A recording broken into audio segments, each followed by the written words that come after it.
Hi friends, कैसे हो आप लोग। स्वागत है आपका अपने channel math research centre Aryan sir पर। तो फ्रेंड्स, आज मैं फिर से लेके आऊँ आपके लिए काफ़ी ज़्यादा डरावना भयानक स्टोरी। तो चलिए बिना वक्त गवाए कहानी को शुरू करते हैं। शीर्षक का नाम है भूतिया डाकघर। रोहन और सुजय बुलेट राइड पर निकले थे। वे दोनों दिल्ली से हिमाचल का सफर कर रहे थे। सुबह से रात हो गई। वे लोग हिमाचल तक पहुंच गए थे, पर अभी भी अपनी मंजिल से दूर थे। रोहन, भाई यही कहीं रुकने का इंतजाम करते हैं। सुजय, यहाँ तो दूर दूर तक कुछ नजर नहीं आ रहा है, थोड़ा आगे चलते हैं, कुछ न कुछ जरूर मिलेगा। दोनों चिमला गांव के सरहद के अंदर आ गए। ये गांव वीरान था, लेकिन दूर उन्हें एक बड़ी इमारत दिखी। दोनों उसी दिशा में चल पड़े। रात के अंधेरे में उन दोनों ने हॉर्न बजाया। बूढ़ा वॉचमैन अपने हाथ में एक लालटेन लेकर आया। रोहन, अरे अंकल, हमें रहने के लिए कोई कमरा मिलेगा क्या? वॉचमैन, नहीं बेटा, अंदर जाना सख्त मना है। सुजय, अरे यार, एक तो पूरे दिन बाइक चलाकर कमर टूट गई, ऊपर से कोई कमरा भी नहीं मिल रहा है। वॉचमैन, मैं अंदर तो नहीं जाने दे सकता, पर अगर तुम चाहो तो मेरे साथ मेरे केबिन में रह सकते हो। वहाँ सोने के लिए बिस्तर भी है और तुम दोनों के लिए खाना भी। रोहन, चलेगा अंकल, आप तो ग्रेट हो, आप जैसा दिलदार देखा ही नहीं कहीं। दोनों लड़के वॉचमैन के केबिन में गए और फिर वॉचमैन ने उन दोनों के लिए गर्मा गर्म चाय बनाई। ठंड बहुत थी, तो दोनों दोस्तों को चाय बहुत पसंद आई। वॉचमैन ने दोनों को खाना भी दिया और दोनों ने भरपेट खाना भी खा लिया। रोहन, थैंक यू अंकल, आपने हम दोनों की बहुत मदद की। वॉचमैन, कोई बात नहीं बेटा। रोहन, अंकल, ये तो डाकघर है ना, यहाँ तो रहने का इंतजाम होता है, तो इस डाकघर के अंदर जाने की परमिशन क्यों नहीं है? वॉचमैन, यह बहुत लंबी कहानी है बेटा। सुजय, कहानी वैसे हमारे पास बहुत समय है, आप सुनाइए, मजा आएगा। वॉचमैन, ठीक है, आज से 10 साल पहले की बात है। तुम्हारी तरह 3 राहगीर इस ओर आए थे। उन तीनों का नाम था करण, मनोज और विनय। उस समय डाकघर में लोग ठहरा करते थे। तीनों एक कमरे में ठहर गए। कमरा नंबर 13। मनोज, कल सुबह होते ही यहाँ से आगे चलेंगे। विनय, हाँ, वैसे भी इस इलाके में है ही क्या, पूरा वीरान है। करण, हाँ वो तो है, पर अच्छा है कि इलाके में ये डाकघर है, वरना हम सब क्या करते? मनोज, क्या करते? क्या मतलब? खुले आसमान में सोते। विनय, और खाते क्या, घास फूस? वे लोग बातें ही कर रहे थे, अचानक उन्हें किसी लड़की की हंसी सुनाई दी। करण, इस डाकघर में कोई औरत भी है लगता है। विनय, मुझे तो ये हंसी अपने कमरे में ही सुनाई दे रही है। उनमें से एक बाहर जाकर देखा तो हंसी बाहर सुनाई नहीं दे रही थी। विनय, हंसी अंदर ही आ रही है। मनोज, लेकिन यहाँ कोई औरत नहीं है।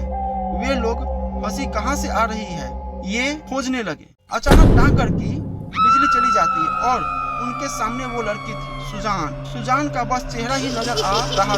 मनोज, आप कौन हैं और हमारे कमरे में क्या कर रही है? सुजान हंसती रही और हंसते हंसते तीनों राहगीरों को मौत के घाट उतार दिया। अगली सुबह बस हमें उन तीनों की लाश मिली।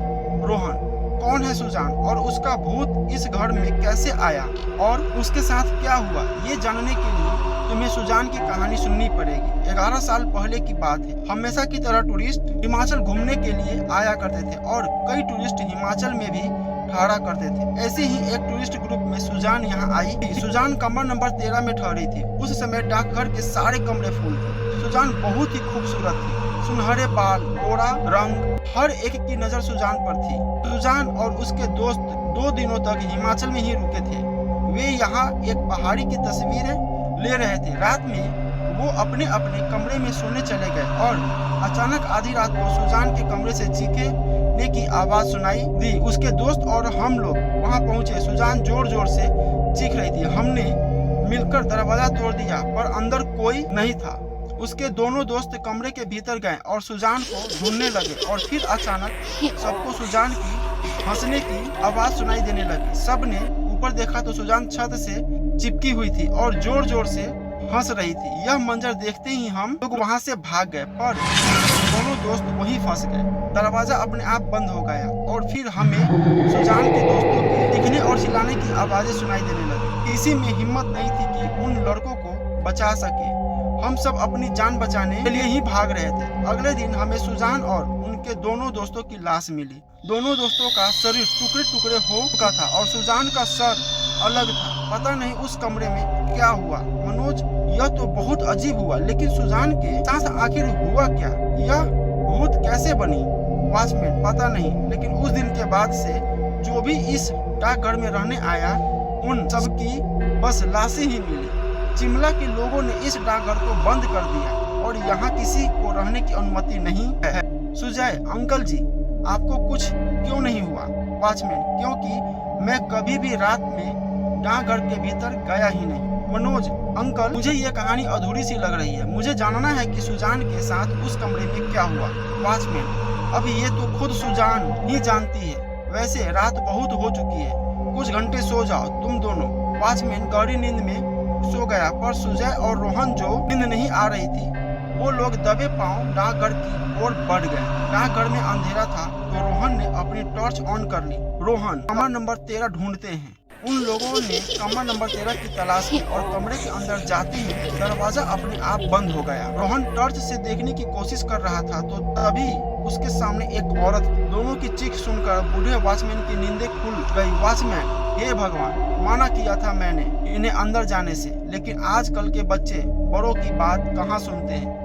वॉचमैन अपना सर पकड़कर बैठ गया था, क्योंकि वो जानता था कि सुजय और रोहन की मदद नहीं कर सकता था। डाकघर के अंदर जाना मौत को दावा देने के समान था। न जाने ये भूतिया डाकघर और कितने लोगों की जान लेगा। तो फ्रेंड्स, कैसा लगा स्टोरी प्लीज कमेंट करके बताइए और हमारे चैनल को सब्सक्राइब जरूर कीजिए। 50% लोग हमारे वीडियो को देखते हैं, सुनते हैं, लेकिन सब्सक्राइब नहीं करते हैं। प्लीज आपसे रिक्वेस्ट है, सब्सक्राइब कर दीजिए, इसमें आपका कुछ नुकसान नहीं होता है। मिलते हैं अगले वीडियो में।